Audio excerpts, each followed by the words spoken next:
Tribuners anak usia 6 tahun di Kota Ambon hanyut terseret arus selokan, terpeleset saat hujan lebat.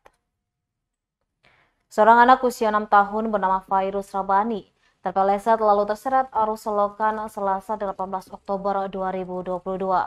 Peristiwa di Dusun Air Kuning, Silimau, Kota Ambon itu saat Fairuz tengah bermain di samping selokan dekat rumahnya.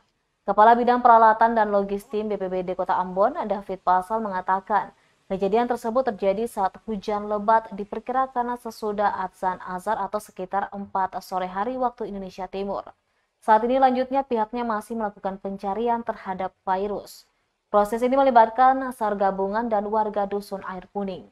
Berdasarkan pantauan tribunambon.com, personel SAR gabungan yang dibagi menjadi 2 tim ini mencari sampai ke hulu pembuangan selokan tersebut. Tim yang pertama bertugas menyisir daerah tempat kejadian di Dusun Air Kuning, dan tim kedua melakukan proses pencarian dari hulu sungai menuju ke tempat kejadian Dusun Air Kuning. Adapun puluhan warga setempat yang ikut membantu proses pencarian.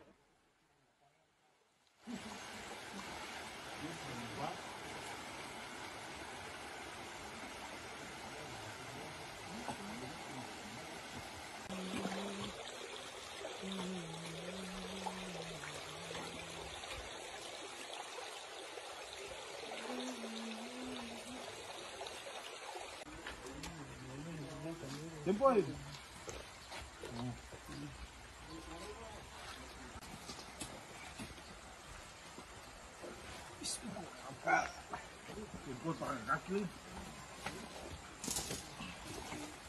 Terima kasih sudah nonton. Jangan lupa like, subscribe, dan share ya.